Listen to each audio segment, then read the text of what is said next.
Bonjour, bienvenue dans votre magazine Les gens des Hauts. Elle venait de la rue, du Bronx, des ghettos noirs de New York. Petit à petit, cette culture s'est élevée et aujourd'hui, elle fait chanter, danser, écrire, peindre, rencontre avec ces gens des Hauts qui font vivre cette culture, cet art de très très haut niveau. Allez, prenons de la hauteur et entrons dans la danse hip-hop. Démonstration. Quoi c'est sommaire? Je vais rencontrer Loïc, créateur de collections streetwear plutôt chic. Je vais parler culture hip-hop avec des rassembleurs de talents. J'assisterai à la création d'un spectacle sur les plus âgés. Je vais écouter Maestro, un orchestre à lui tout seul. Bon, le mec est meilleur que moi. J'irai danser avec Sarah. C'est beau la danse.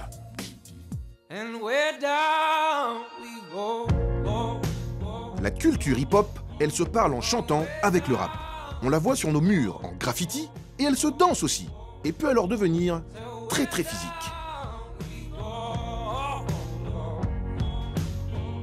On dit que le hip-hop est une culture de jeunes, ou de jeunes justement, si je veux parler de jeunes.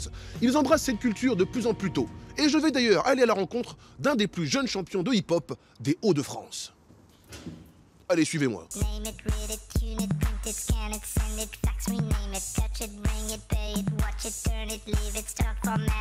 Grand maître. Bonjour.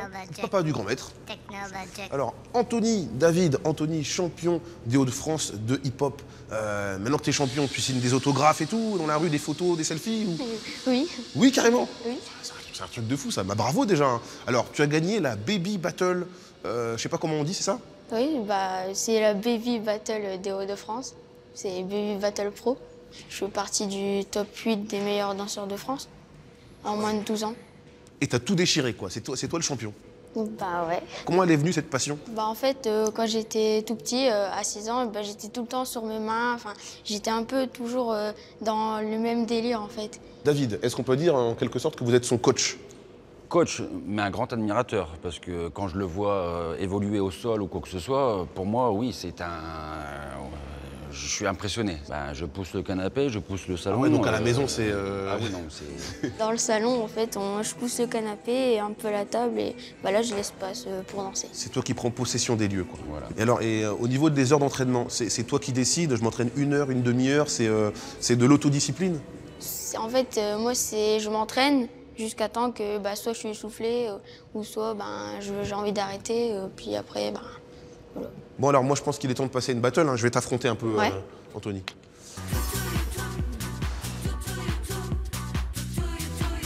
Bon, un battle, c'est une compétition entre 2 danseurs de breakdance. C'est très physique. Et il faut un bon petit échauffement. Ok, attends. Allez, on y va. Allez, c'est parti. Bon, le champion ouvre le battle.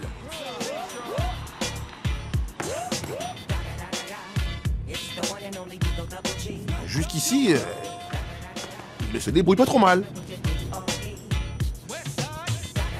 Bon, ben voilà. Je crois que ça va être à moi. Je vais le faire. T'inquiète.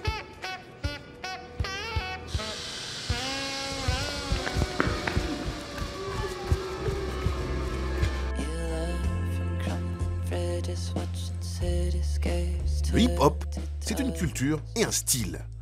Loïc est un jeune créateur qui a pu convaincre sa famille que le hip-hop, ça pouvait être très très très tendance.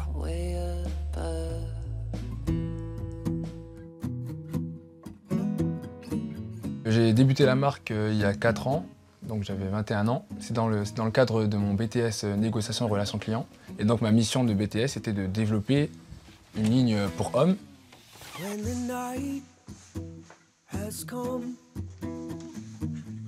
En commençant à faire les premiers modèles, j'ai partagé à mes amis.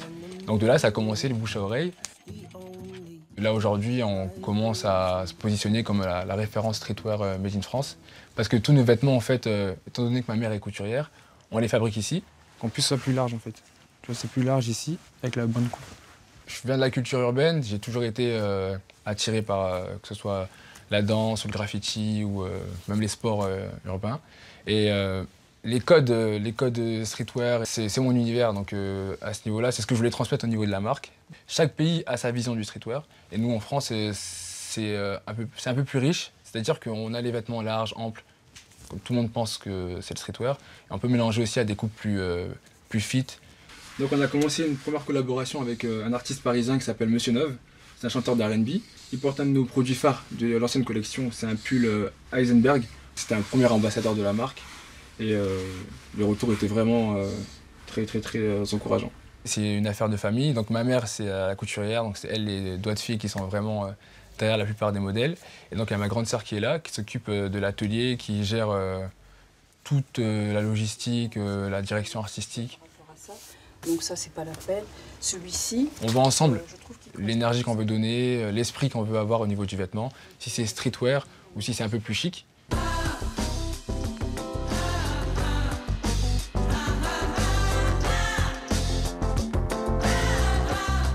Toi, t'aimes pas monter ton derrière, toi?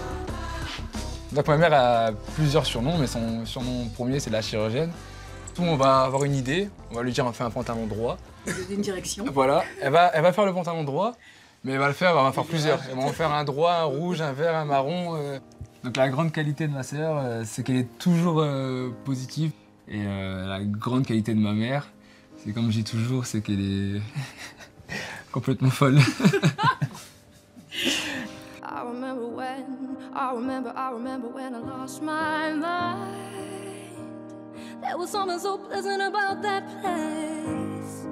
Even your emotions had an echo and so much space. On l'a vu, le hip-hop, c'est avant tout une culture qui s'étend à travers un ensemble de savoir-faire, une multitude de disciplines. Romuald et Asdin ont su rassembler tous ces talents pour créer de nouvelles pistes artistiques. Incroyable ça. La compagnie Art Track rassemble un noyau dur d'activistes des cultures urbaines. Je rencontre les fondateurs de cette compagnie en pleine organisation d'une rencontre internationale de hip-hop.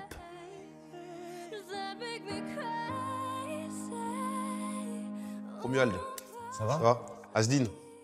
Donc j'ai devant moi les deux cofondateurs de la compagnie Art Track. Si vous deviez définir le hip-hop. C'est quelque chose qui te pousse à aller vers l'avant, en fait, le hip-hop. C'est fédéré, c'est on y va, quoi. On n'a rien, bah viens, on y va quand même. C'est ça quand on dit, ah, toi, t'es hip-hop.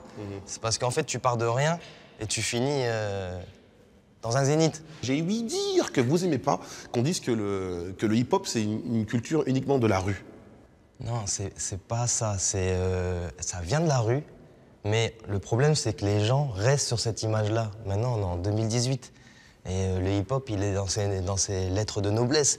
On retrouve le hip-hop à l'opéra, en publicité, partout. C'est la musique la plus écoutée au monde. On a des scientifiques hip-hop, on a des profs hip-hop. Maintenant, on parle plus de culture et d'énergie avec tout ça. Est-ce qu'on peut dire que les Hauts-de-France sont dans la place? Est-ce que ça bouge bien ici au niveau de la culture hip-hop? Les Hauts-de-France est l'une des régions où il y a le plus d'activistes.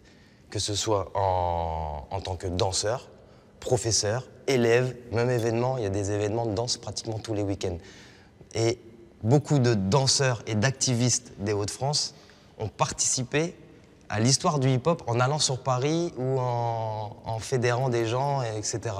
Donc moi je dis oui, le hip-hop a bien sa place et les Hauts-de-France sont bien en place. Vous, votre volonté première, en tout cas une de vos volontés, c'est vraiment le mélange des disciplines dans la culture hip-hop même. Si on se remet dans l'histoire, en fait, au démarrage de la danse hip-hop, on avait 2 ou 3 mouvements de danse. Ce qu'on a fait, du coup, c'est qu'on a dû aller chercher des mouvements dans la salsa, dans la capoeira, dans le rock, dans tout ce qui était autour de nous. On s'est influencé et inspiré pour développer un mouvement qui est celui-ci. On doit encore aller creuser, chercher, influencer, rajouter, mettre de la nouveauté et tout. Donc voilà, nous, notre axe de la compagnie, c'est on part du hip-hop, et on le croise, on va chercher ce qui se passe, toujours en gardant l'énergie hip-hop. Et bien justement, en parlant de mélange des disciplines, vous produisez 2 artistes, Abraham et Marie, un beatmaker et une danseuse, qui créent un spectacle qui s'appelle Âge et qui parle des plus âgés. Et quand le hip-hop s'intéresse aux plus anciens, eh bien ça crée une véritable poésie. You were here before.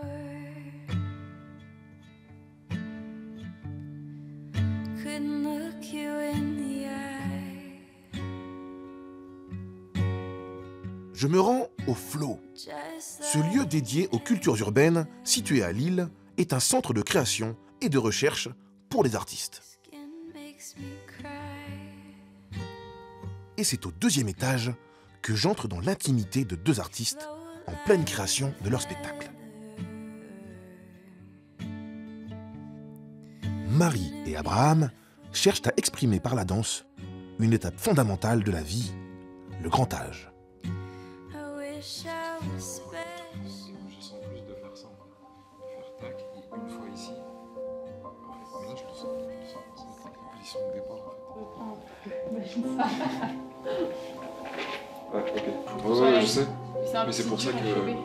On est à la limite et il y a quelque chose qui nous rattrape. Je trace vraiment cette ligne avec le regard et dès que j'arrive en face, je peux pas aller plus loin. Ouais. Alors, Abraham, Marie, tu viens de Bordeaux. Oui. Abraham de Paris. Exactement. Comment vous vous êtes rencontrés? On s'est rencontrés d'abord artistiquement et après humainement, les liens se sont créés. Ça a matché.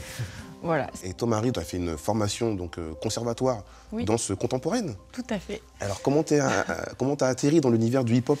Alors, après ma formation au conservatoire, j'ai juste pris des cours de hip-hop à Bordeaux, des cours du soir, et j'ai découvert toute cette culture. Je me suis renseignée toute seule après sur vraiment toute cette culture et pas que la danse. Et voilà, ça m'a parlé, ça m'a vachement plu. J'ai jamais arrêté en fait jusqu'à aujourd'hui à prendre des cours, à m'entraîner avec des danseurs et à créer aussi du coup des connexions avec la danse contemporaine parce que j'ai senti plein de points communs. Et Abraham, toi tu viens donc du son, ouais. Tu as fait de la prod, ouais. Et comment t'es venu à la danse alors?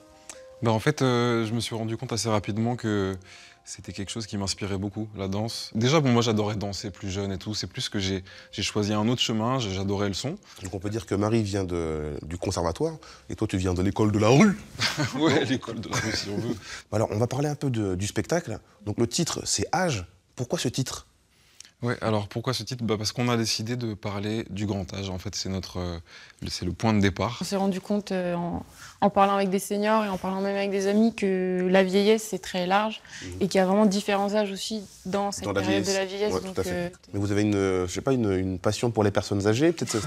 Non mais c'est possible peut-être. Je pense, pour ma part, ça vient de mes grands-parents beaucoup. J'adore échanger avec eux. J'adore aussi le rythme des fois des situations qui peuvent être un peu plus lentes.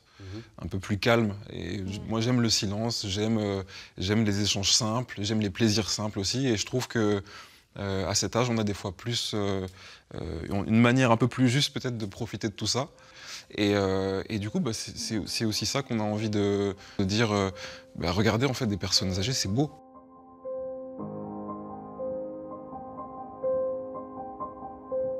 On a vraiment pris le temps de trouver un thème qui nous tienne à cœur. Et c'est un thème qui nous tient à cœur parce que, voilà, encore une fois, on aime la lenteur, le calme, on aime ces échanges-là privilégiés qu'on a la chance d'avoir avec nos grands-parents. Bien, Abraham et Marie, merci beaucoup. Ouais. Je vais vous laisser travailler et je vous dis au revoir en hip-hop. Même si le hip-hop, c'est pas que le break. Et oui, la lenteur. La lenteur.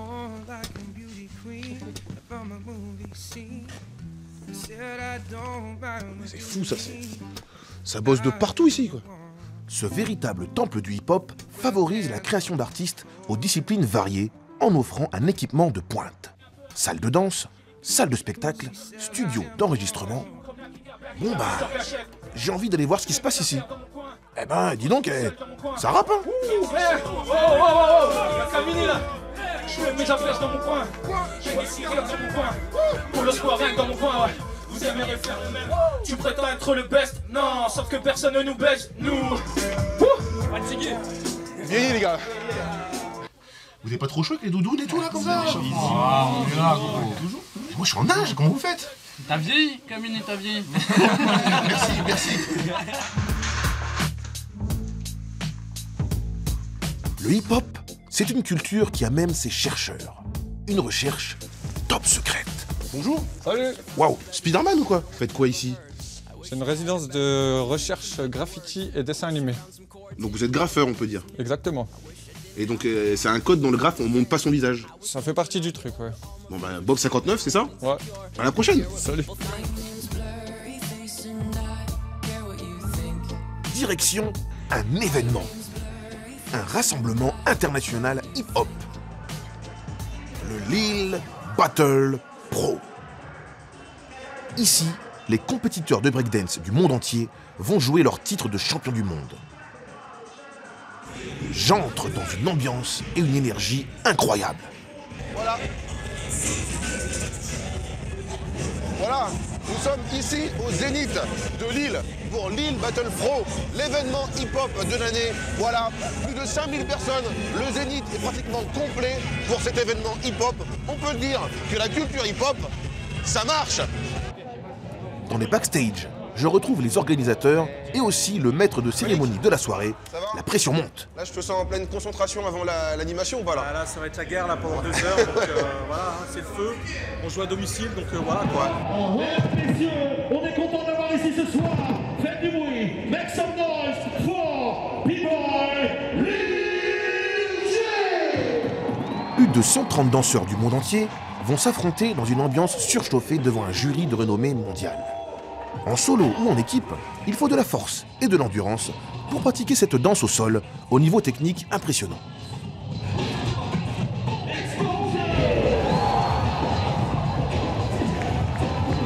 Cet événement est une compétition, mais aussi un show de cultures urbaines. Bref, ici, on fait la fête au hip-hop.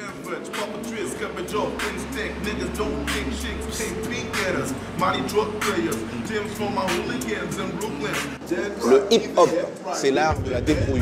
Quand on n'a pas de quoi se payer ce qu'on appelle une instru, on peut la faire avec sa bouche. C'est comme ça qu'est né le beatbox. Rencontre avec des champions du genre, rencontre avec les artistes.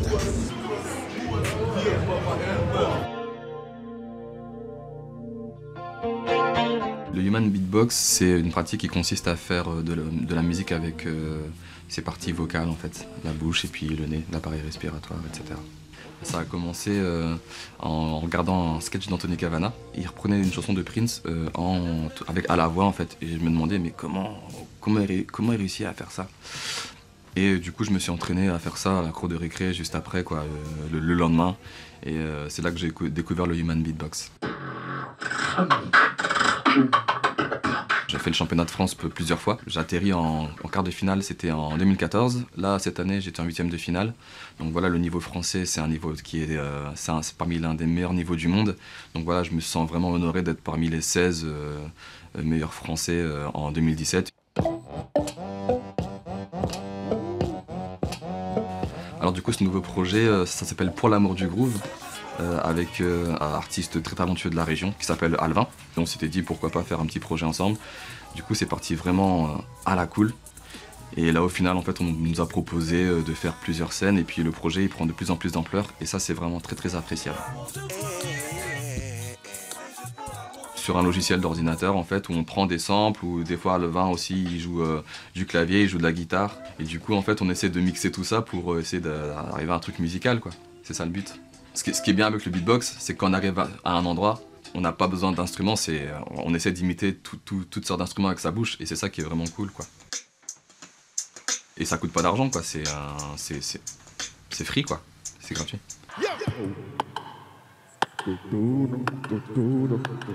On côtoie pas mal de personnes âgées, et à chaque fois, en fait, ce qui est marrant, c'est que je pense qu'ils arrivent avec des a priori sur le hip-hop. Et quand je leur montre ce qu'on peut faire avec la bouche, la musique, etc. et tout, ils sont assez surpris. Et le fait de leur dire que c'est possible, que vous pouvez le faire, que tout le monde peut le faire, et ben en fait ça crée un lien extraordinaire.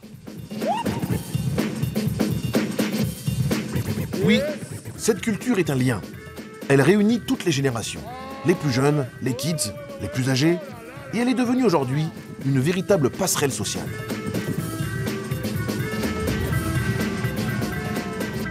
Ah, excusez-moi, je me suis laissé emporter par l'ambiance.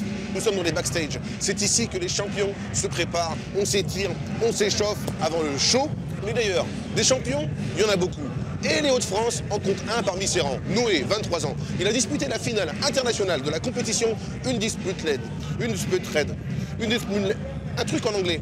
Une finale internationale de breakdance. et nous l'avons suivi. L'une des Sputèdes. 16 danseurs ont rendez-vous pour un battle international 1 contre 1. Parmi ceux-ci, le champion des Hauts-de-France, Noé Sobieski, originaire de Beauvais. Il est en pleine concentration. S'il gagne, il pourra jouer la finale mondiale qui se disputera à San Diego.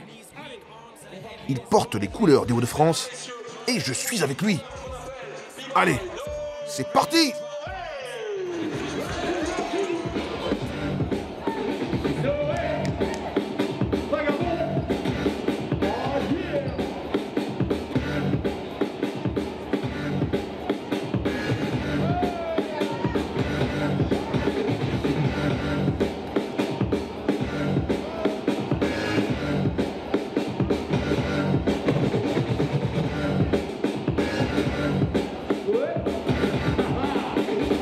C'est au tour du challenger. Et il a l'air en forme.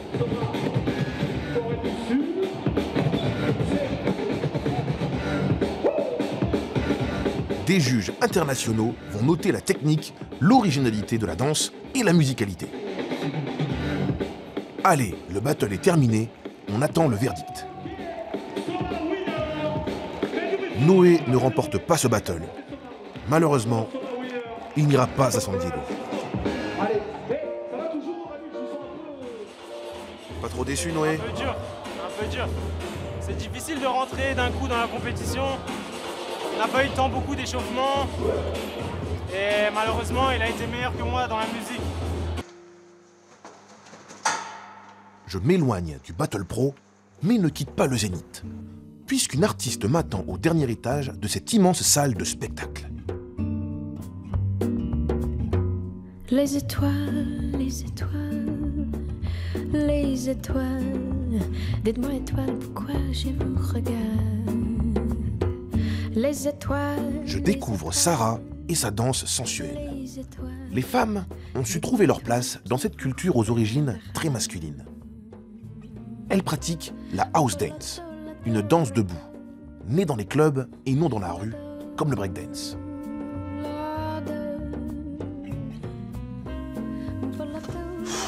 Eh ben, c'est quand même physique, hein, ta danse, là. J'ai essayé de te suivre un petit peu, là. Même essayer le pas de danse. Mais c'est ça, enfin, faut juste travailler tes adducteurs et ça ira. De ce que j'ai vu, c'est qu'il y a quand même beaucoup de figures, et à un moment, tu tournes un peu comme dans la danse classique. Oui, on peut s'inspirer de plusieurs danses, peu importe, la danse contemporaine, la danse classique, de la danse capoeira, enfin, on peut s'inspirer de plusieurs disciplines. La légende raconte. À la base, la danse hip-hop, c'est un truc de mec, un truc de garçon. Qu'est-ce que tu en penses de ça? Ça a quand même beaucoup évolué. Il y a quand même beaucoup de filles qui pratiquent. Oui, il y a beaucoup de filles.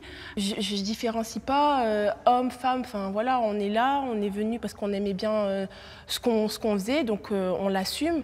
Et pour moi, je vois pas de différence entre hommes et femmes.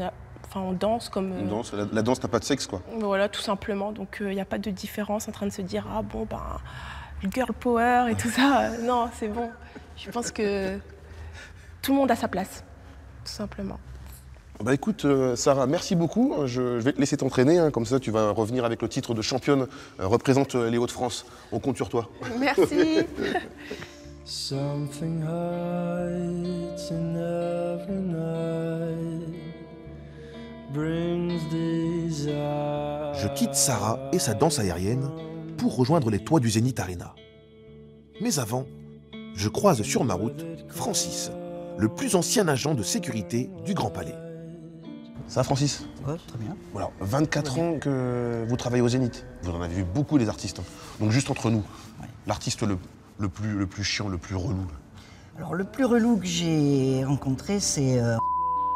Et l'artiste le plus gentil que vous avez croisé ici? Le plus gentil que j'ai croisé ici, c'est une artiste, c'est France Gall, qui malheureusement nous a quittés très récemment. Elle a vu que derrière les buissons, il y avait des gens qui l'appelaient. Elle est sortie du bus, elle est allée les voir, elle a discuté avec eux, elle a signé des autographes. Et ça, moi personnellement, je l'ai vu ça qu'une seule fois.